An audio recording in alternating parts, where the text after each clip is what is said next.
What's up, fight fans? My name is Anik Subramanian, and I am the face of Energy TV. Today, I'm here with the number one ranked flyweight contender, Brandon Raw Dog Royval. Brandon, how's life been? I've been doing good, man. How you doing? I'm good. I'm good. Glad to finally talk to you. Heard a lot of great things about you. Been watching you for a while, so yeah, man, it's cool. Heck yeah. Good talk to you So too. yeah, of course, man. Now, I'm not gonna ask you too many fight questions, but I will ask a couple right now. Try to keep things unique. You got Manel Kape for number one contender fight at UFC 317. He's quite the trash talker. He's called you his little puppy. If you win at UFC Wait, 3, did he? When did he say that? he tweeted that when you pulled out of the fight a couple months ago. Oh my god, yeah. No, I don't get on Twitter too much, but one time I did catch him talking shit, and I felt like I roasted him better, honestly. Um, but yeah, I don't get on Twitter too much, and I need to stay on it. So if they don't tag me, I'll just never know. So one time I seen him like talking a little bit of shit. I feel like I clapped back at him way better than he got me. So I yeah, it is saw what that.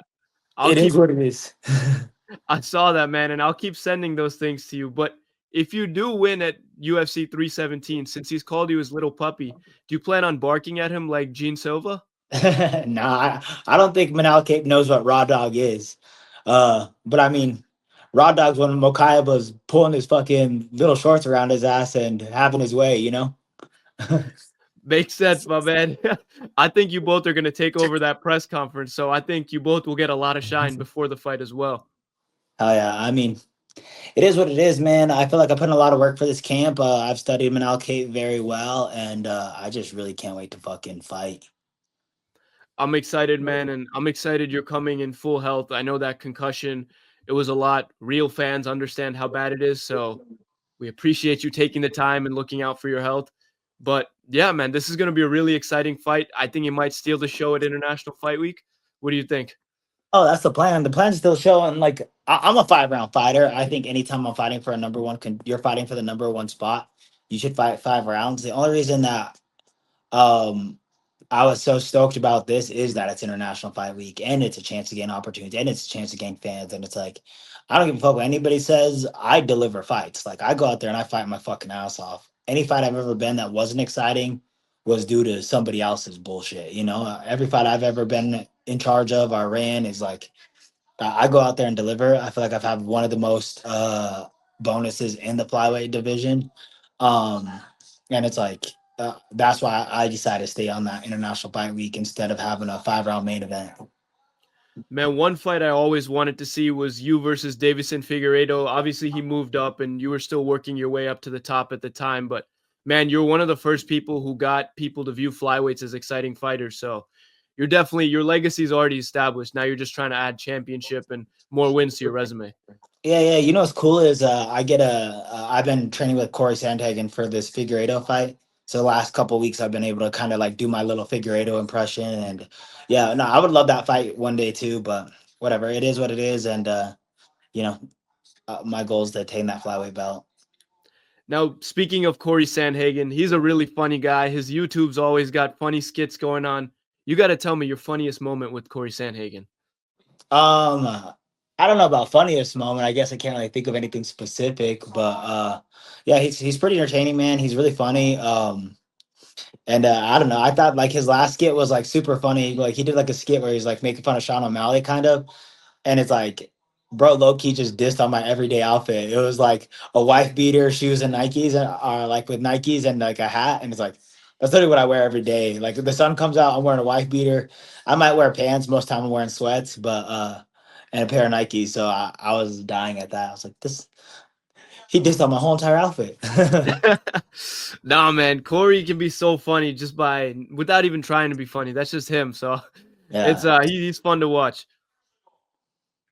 Uh, Yeah. So now one flyweight that you fought in the past. This channel's run on behalf of UFC flyweight Charles Johnson. You both had a really entertaining fight at LFA. You know, how much does it mean to you to be crushing it in the UFC alongside a former opponent?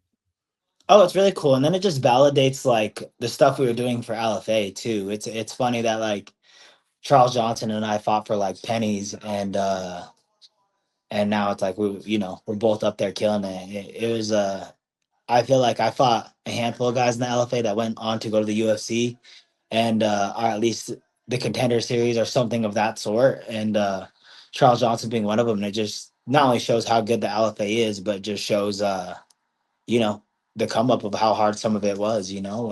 I feel like a handful of guys fight bums, and someone that will never make it to the UFC. And I have a bunch of dudes that made it to the UFC, that got into the UFC, that got close to UFC, and Charles Johnson being one of them.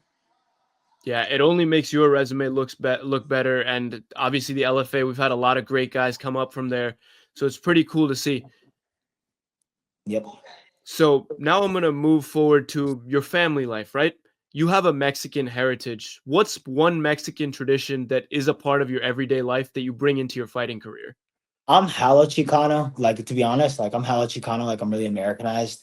But I mean, one, fighting and just being scrappy as fuck. I feel like that's one thing that I use on a daily basis. But I think the coolest thing is just for holidays, like Thanksgiving and stuff, is just like we ain't eating normal Thanksgiving bullshit. It's like I get good food. Same thing with like Christmas and stuff. It's like nobody's really cooking ham and all the other bullshit. It's like I'm getting green chili tamales, like all of it. So I would just say the food is something that that I dive in deep. I get a little fat. I walk around looking like somebody's Tio and shit. So I definitely I definitely embracing the Mexican food for sure, more than anything. So you got to invite me to the next Royval Thanksgiving. I got to see what it's like Mexican style. The next carne asada. Yes, sir. So, as a Mexican, right, with Mexican heritage, did you watch a lot of boxing growing up, and were there any Mexican boxers that helped influence your exciting fight style? Yeah, bro. I'm still a huge boxing fan. I feel like I'm still stealing from boxers, and like that's like one of the things that I'm gonna bring into this fight is just I stole a lot from a Japanese boxer this go around, and just huge boxing fan, honestly. But growing up, two of my favorite boxers, but I would say the biggest influence on just my lifestyle was Fernando Vargas. I used to have a Fernando Vargas haircut, like just bangs and my head shaved and all that stuff. Every Mexican in the whole neighborhood had that. But my one of my favorite was Oscar De La Hoya when I was younger and growing up. Is just Oscar De La Hoya was a huge influence, and I feel like that's what got me like really good at jabbing and stuff too. I wasn't like when I was younger, I never really fought until I became a teenager as far as like MMA and stuff. But when I was younger, I always had a really good jab. So when I get in like fights in school and all that stuff, is like I was probably one of the few kids that were just jabbing the whole entire time and pulling people out because of it. So it's like I feel like it played into my style now. It's just I feel like Oscar De La Hoya had such a good jab, and I just took some of that away from him. That's pretty cool to hear where your great boxing came from. Now, boxing today, is there any boxers that you like to watch specifically nowadays? Yeah. I feel like someone that I'm obsessing over these last few I would say months is now or Inoue. Yep. Or not now anyway. I'm sorry. Junto Nakatani. Sorry, I was getting the Japanese boxers confused. But Junto Nakatani. Now in a way sick, but Junto Nakatani, man, I feel like is like my style in MMA. It's just he's lengthy. Yeah, he's just really good, man, and he's just super lengthy, tall for his weight class, and you could just see how he deals with some of these smaller guys, and like the little bit of like height advantage that he has. I feel like obviously height advantage is big in any sport, but I feel like boxing, it's one of those things that like when you have long arms, you can leave yourself in danger sometimes. And he does a really good job at using his length and making it a huge advantage and not leaving himself in danger. Like a guy like I don't know if it's like Fondora or yeah, I always get Fondora and Figueroa or whatever his name. They're both lengthy boxers, but a lot of them will get themselves like Sebastian will get himself in trouble just being lengthy sometimes. And I feel like now anyway does a really good job at using his length, using post, and I feel like who's this guy I'm fighting? Oh, Manel Kape. So I'm horrible with names. No, you're Manel good. Kape. He has pretty good hands, at least hand speed. And I could use some tips and tricks that I'll steal for some of these boxers. Junto Nakatani being the main one right now, and yeah, huge fan of him. And I would say the last like 2 months, I've just been stealing a lot from Junto. I appreciate you knowing Japanese boxing so well. I feel like if Junto moves up, they could do a super fight with him and Naoya Inoue Yeah, in like a year or two, and hopefully I'd like them to do it in the US because I know they really want to get Naoya Inoue to fight in the US in his next fight. So I'm hyped. I mean, those two are superstars wherever they go. Yeah, yeah, and I think he's fighting in like a month or so, like right in Vegas. So is that right? I think it's in Vegas. Yeah, but I believe you're right. yeah, so it'd be super sick. And I, man, I wish I wasn't fighting and I wasn't like so dialed into camp at that time because it's like that would be a boxing match I would love to go to. I mean, there's a bunch of boxing match I'd love to go to, but that's one where it's like, it sucks. I got to miss that, you know? So I mean, I'm just a huge fan of like the Japanese martial arts in general. Like, on TV I'm watching ONE FC right now. So I had like Shinya Aoki, who's one of my biggest like jujitsu idols. And you know, he's an MMA fighter, but like as far as like MMA and jujitsu, I thought he was one of my favorites going up. So yeah, I would say the whole Japanese style of like I'm a huge fan of a lot of what they do. And the whole boxing scene is blowing up right now. It really is. And if those guys keep winning, which it looks like they will, I think you'll definitely get to go to one of their fights. So something to look forward to after you get the W, right? Yeah, straight up. So now I'm going to jump into something called Anything But MMA. It's a segment where fans can understand you outside of being a fighter. Now, after you beat Kai Kara France, you quit your job in the juvenile justice system. Could you tell me more about that job and what you did? Yeah, yeah. So I was essentially a security guard. Colorado's pretty soft when it comes to like jails and stuff. So I would say it's like a less security job, more like I was like a mentor, like I was just like a fucking just making sure nobody was doing anything dumb, pretty much. But it's like I would be in a room sitting with 14 juvenile kids, and I worked in probably the worst. No, not probably, definitely the worst one in Colorado. So it's not like the kids that I was in the jail with were not in there for like ditching school or anything. Like they're in there for like hardened crimes. Um, but I mean, there was so much to take away. I feel like it influenced my lifestyle now and what I do now. Of just like I do a lot of volunteer work and a lot of stuff around Denver, just because it's like that was I would say one of the more eye opening things of just seeing how much kids with real life potential and real life like I don't know, man, just all the potential in the world and just seeing a handful of it like I would say just maybe like not go to waste but just not even them realize what they're capable of, and I don't know, I feel like that was one of the sadder things is just seeing kids that didn't really have much of a chance in life and there are so many different stories that I could like take away or that I could tell you, but like I would just say the biggest takeaway from it is like no matter what some of these people have done or these positions that they've been in is like those are little kids, and I deal with some kid who's been in a situation where he's shot somebody or shot at somebody or got caught with guns and like lived a whole life of gang, but it's like I also seen a kid that never had a fucking a father figure, a mother figure, or anybody looking out for him, and at the end of the day, when this kid has like he's sick to his stomach, that kid just needs a hug, and it's like everybody in there was trying to be hard, and everybody in there was trying to like not be like exposed as being a child, but every single one of them are just a little kid, at the end of the day, and it's like, yeah, I mean, I'm 30 years old now, so I'm in my 30s, and it's like seven. I remember what I was thinking. I thought I was a grown ass man at 16 and 17, but me at my age now, it's like that's a little kid, and I remember like even being like at that the age I was thinking like 25, 26 when I was working at the juvie. Um, just seeing them as little kids, and it's like that's a little kid with so much life experience that he needs to learn and so much uh that he needs to like realize in life and just all that. And yeah, just seeing for what it is. And I feel like I was one of the, a handful of people that were able to go in there with a open perspective. And I wasn't looking at these kids like monsters. And I was very much just like, wow, this definitely could have been me, if I was just raised in the same circumstances and the same lifestyle. And, it's one of these kids that is like, if you're born in their shoes, you would have been doing the same exact shit, if not dumber. And it's like, a lot of those kids really there's few and far between of kids that just were raised right and chose wrong. There's like two kids in there that I would say that was raised right and chose wrong. And one of the cases is super interesting, but the other one, was already just like made a dumb mistake, stole a car, something stupid, But few and far between, like most of the kids were raised in gangs, like, their parents were in gangs, their parents put them in gangs, exposed them to that. And it was just like I feel like I don't know. I feel like there's a lot to learn on that side of things, you know.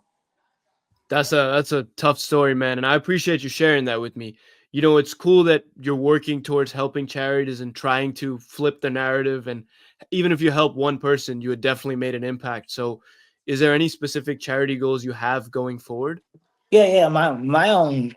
I mean, this was supposed to be like a big thing that I was trying to do this year. Um, I got a lot of advice from a lot of wise people to slow my brakes, but my main goal is to open up like a youth center where just keep giving youth chances and giving youth like a place to go do homework and a chance for a kid to be a kid, you know. And I feel like a lot of these circumstances and a lot of the places these kids were raised, like kids weren't allowed to be kids there, you know, and including in the juvie, you're not allowed to be a kid there. You're not allowed to show weakness. You're not allowed to do any of that stuff.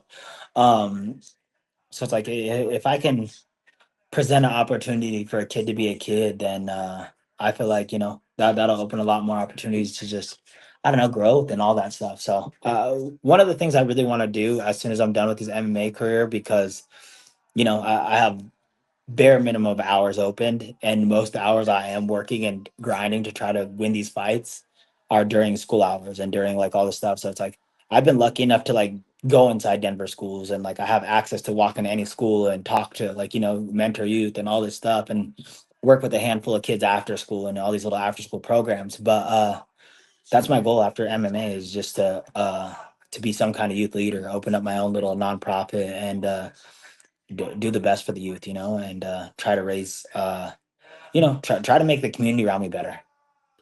That's awesome, man. And when we post these clips, hopefully we can get some more outreach. I know you definitely will do something great for the state of Colorado. You already have. So no, I appreciate that. And it's cool to see like you already have some really big goals outside of fighting. So all this fighting, I know sometimes people don't like the big stage, like you're using it in the right way. So, props to you.